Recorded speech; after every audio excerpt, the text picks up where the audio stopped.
আচ্ছা দেখো এদিকে,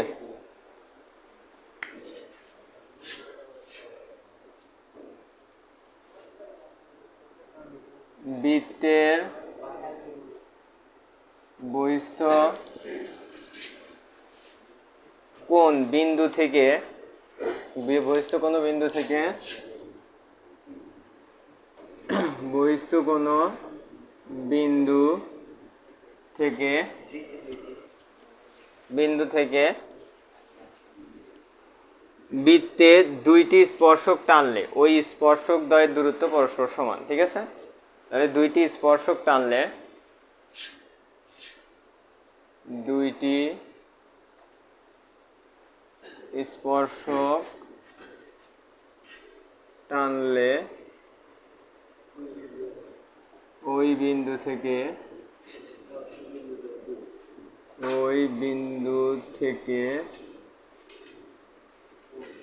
স্পর্শ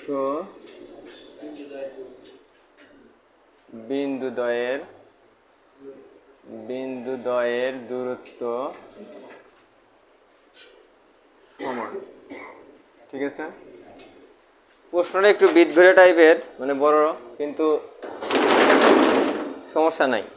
ঠিক আছে, দেখো বলতেছে বৃত্তের বহিস্থ কোনো বিন্দু থেকে বৃত্তে দুইটি স্পর্শক টানলে ওই বিন্দু থেকে স্পর্শ বিন্দুদ্বয়ের দূরত্ব সমান। ঠিক আছে, এখন তাহলে এটা পড়ে পড়ে আমরা গত দিনের মতো কি আঁকাবো, চিত্রগুলো আঁকাবো। ঠিক আছে, আচ্ছা তাহলে আমাদের প্রথমত কি দরকার, প্রথমে কি বলছে, একটা বৃত্ত। তাহলে একটা বৃত্তের বহিস্থ কোনো বিন্দু, খেয়াল করো, এই যে একটা মনে করো বৃত্ত, এই একটা বৃত্তের বহিস্থ মানে কি, মানে বাইরে, বাইরে কোনো একটা বিন্দু। তাহলে বাইরে তুমি কোনো একটা বিন্দু নিলা, দেখছো, ও কেন্দ্র বিশিষ্ট একটা বৃত্তের বাইরে তুমি কোনো একটা বিন্দু নিলা, ও আর এটা দিলে পি। দেখো তো প্রথম লাইনটা কি ক্লিয়ার, যে বৃত্তের বহিস্থ কোনো বিন্দু থেকে, এখন ওই বহিস্থ বিন্দু থেকে দুইটা স্পর্শক টানো। স্পর্শক কি বোঝায়, স্পর্শক বলতে বোঝায় হচ্ছে কোনো বৃত্তকে স্পর্শ করে যে রেখাটা যায় সেটাকে বলে কি, স্পর্শক। এখন এখান থেকে স্পর্শক টানলে, স্পর্শক টানা মানে তাহলে একটা এদিক দিয়ে যাবে আর একটা এদিক দিয়ে যাবে, এটা হলো কি স্পর্শক। তাছাড়া আর কি কোনো স্পর্শক আঁকাতে পারবা? হ্যাঁ, এখন তুমি যদি এইদিকে স্পর্শক আঁকাও সম্ভব? এটা তো স্পর্শক হবে না, এটা তো সরাসরি বৃত্তের মাঝখান দিয়ে চলে যাবে। ঠিক আছে, স্পর্শক মানে এটার পাশ দিয়ে যেতে হবে এরকম। ঠিক আছে, হ্যাঁ স্পর্শ করে যেতে হবে এরকম। তাহলে দুইটি স্পর্শক টানলে ওই বিন্দু থেকে স্পর্শ বিন্দুদ্বয়ের দূরত্ব সমান। তাহলে ওই বিন্দু থেকে স্পর্শ বিন্দুর দূরত্ব সমান মানে এই দুই বাহুর মানটা সমান, সেটা বের করতে বলছে। ক্লিয়ার, ওই দুই বাহুর মান কি সমান। তাহলে আমরা এখন একটু মান দিই যে এবিসিডি, এটা এ দাও আর এটা কি দাও। দেখো তাহলে প্রশ্নের সাথে কি আমাদের চিত্রে মিল আছে? এখন যে মনে করি অংশটা লেখো, তাহলে মনে করি ও কেন্দ্র বিশিষ্ট বৃত্তের পি কি বহিস্থ বিন্দু, তাহলে পি বহিস্থ বিন্দু,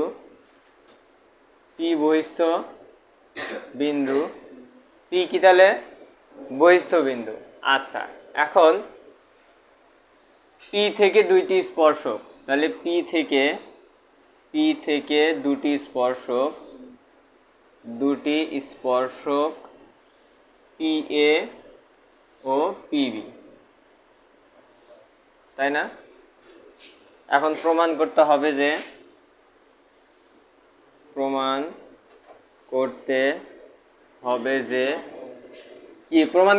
যে এই যে পি এ আর পিবি কি সমান, তাহলে পি এ সমান পিবি। এখন আবার আগের মতো কি করতে হবে, তাহলে অঙ্কনটা তাহলে দেখো তো বাইরে থেকে কোনো একটা অংশ নেওয়া, এখানে এটাকে ত্রিভুজ বানাও তো, কোন সিস্টেমে যোগ দিলে এটা ত্রিভুজ হওয়া সম্ভব? দেখো এখান থেকে আমি এটা যোগ দিলাম, এখান থেকে এটা যোগ দিলাম, আবার এখান থেকে এটা যোগ দিলাম, দেখো ত্রিভুজ হয়ে গেছে। দেখছো এই একটা ত্রিভুজ, একটা ত্রিভুজ। তাহলে কোন কোন অংশ যোগ করছি? ও এ, ও বি আর ও পি। তাহলে ও এ, ও বি আর ও পি যোগ করি, ঠিক আছে? তাহলে প্রমাণ।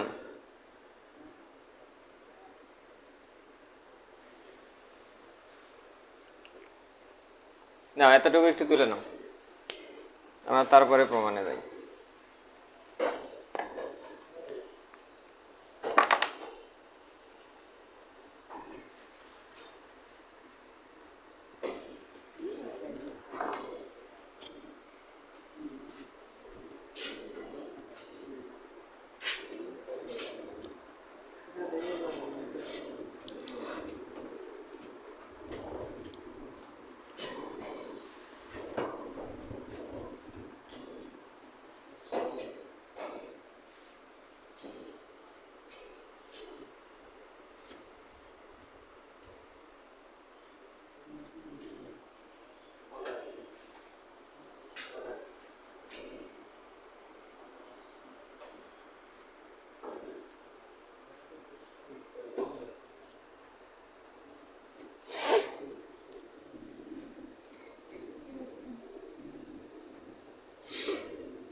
জ্যামিতিটা খুবই সহজ, একটু দ্রুত তুলে নাও।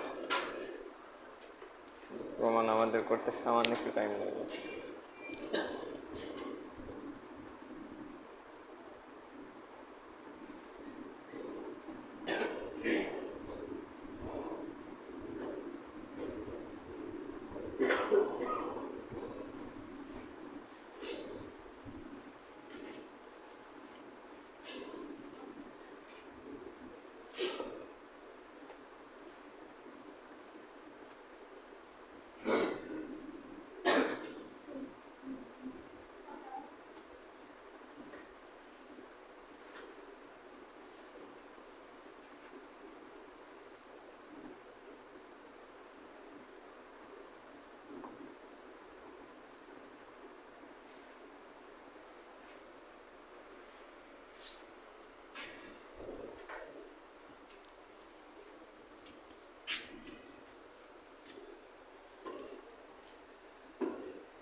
হয়েছে? এখন প্রমাণের দিকে দেখো। আচ্ছা একটু আবার পরে তোলো, আমি প্রমাণটা শেষ করে নিই, তারপরে তোলো। এখন এখানে ত্রিভুজ কয়টা পেলাম আমরা? হ্যাঁ, দুইটা। তাহলে এই একটা ত্রিভুজ আর এই একটা ত্রিভুজ, তাই তো? আচ্ছা তাহলে ত্রিভুজ পি ও এ ও ত্রিভুজ পি ও বি এর ক্ষেত্রে দেখো, এদিকে একটু খেয়াল করো, কয়টা ত্রিভুজ পেলাম? দুইটা, কোন দুইটা? পি ও এ আর পি ও বি। দেখছো, এ একটা ত্রিভুজ আর এই একটা ত্রিভুজ, দুইটা ত্রিভুজ। তাহলে এই দুইটা ত্রিভুজের ক্ষেত্রে আমরা হিসাব নিকাশগুলো করি। কোন কোন বাহুগুলো সমান দেখো তো। আচ্ছা, এই বাহু আর এই বাহু কি সমান না? একই বৃত্তের ব্যাসার্ধ। তাহলে ও এ সমান ও বি। ব্র্যাকেটে কি লিখতেছি তাহলে? একই বৃত্তের ব্যাসার্ধ। সমস্যা? আচ্ছা, তারপরে দেখো তো, এই যে একটা ত্রিভুজ, এই ত্রিভুজের এই বাহু আর এই ত্রিভুজের এই বাহু দুটো কি একই বাহু না? এই পাশ থেকে যেটা ওই পাশ থেকেও সেইটাই। তার মানে আমরা ওপি সমান ওপি, এটাকে বলা হচ্ছে সাধারণ বাহু। সাধারণ বাহু। আচ্ছা, তারপরে দেখো, এখানে একটা বিষয় হচ্ছে, যদি একটা রেখা কোনো একটা বিন্দুতে স্পর্শক টানে, এরকমভাবে যদি স্পর্শক হয় পাশ দিয়ে চলে যায়, ঠিক আছে, তখন এই জায়গাতে কোণ উৎপন্ন হয় হচ্ছে 90 ডিগ্রি। মনে থাকবে এটা। যদি কোনো একটা রেখা কোনো একটা বৃত্তের মাঝখান দিয়ে পাশ দিয়ে যদি এইভাবে স্পর্শক হিসেবে যায়, তাহলে ওখানে কত ডিগ্রি কোণ উৎপন্ন হয়? 90 ডিগ্রি। তাহলে এই পাশে কত ডিগ্রি উৎপন্ন কোণ? 90। তাহলে এই পাশে কত ডিগ্রি? 90। তার মানে ত্রিভুজ, আচ্ছা এই পাশে কোণ পি বি ও সমান কোণ পি এ ও সমান কোণ পি এ ও সমান কত ডিগ্রি? 90 ডিগ্রি। মানে দুইটাই হলো 90 ডিগ্রি, এমরাও 90 ওটাও 90, ঠিক আছে। মানে দুইটা সমান এক কথায়। যোগ করবে কে? তুমি কি যোগ করতেছো? যোগ তো না, তুমি জাস্ট সমান দেখাচ্ছ যে এইটার এটা সমান, দুইটাই 90 ডিগ্রি। মানে এইটাও 90 ডিগ্রি, এইটাও 90 ডিগ্রি। তুমি তো যোগ করতেছো না, যোগ করলে তো মাঝখানে তুমি যোগ চিহ্ন দিতে। তুমি কি যোগ করতেছো? তুমি কি করতেছো? সমান। তার মানে ধরো বিষয়টা এইরকম, একটা উদাহরণ দিয়ে যদি বোঝায়, যে ধরো তোমরা দোকানে গেছো হয়তো দুইজন, এখন মনে করো যে এম নাম এবং ধরো এস নামের দুইজন মনে করো যে স্টুডেন্ট দোকানে গেছে, দুইজনই বিল করছে 10 টাকা করে। তাহলে কি সেটা ম্যাথমেটিক্যাল ফর্ম তুমি এভাবে লিখবা না, যে এমও 10 টাকা কিনছে, এসও 10 টাকা কিনছে। কখন তুমি 20 টাকা লিখতে? যখন তুমি এইভাবে লিখতে যে এম আর এস দুইজন মিলে যোগ করছে কত, দুইজন মিলে খরচ করছে কত? 20 টাকা, সেই ক্ষেত্রে। আচ্ছা, এখন তাহলে দেখো, দুইটা বাহু প্রমাণিত, একটা, তার মানে কোন উপপাদ্য? বাহু বাহু কোণ। মনে আছে ওই তিনটে উপপাদ্যের কথা? দুইটা বাহু প্রমাণ করছি, একটা কোণ প্রমাণ করছি। তাহলে কি প্রমাণ করা যায় যে ত্রিভুজ দুইটা সর্বসম? তাহলে আমি কি লিখব? ত্রিভুজ পি ও এ সর্বসম ত্রিভুজ পি ও বি। তার মানে দুইটা কি সর্বসম। আচ্ছা, দুইটা কি তাহলে সর্বসম? সর্বসম মানে কি? সব কিছু সমান। তার মানে কি এই বাহু আর এই বাহু সমান না? তাহলে পি এ সমান পি বি। পি এ সমান পি বি। না, একটু উঠায় নাও এটা।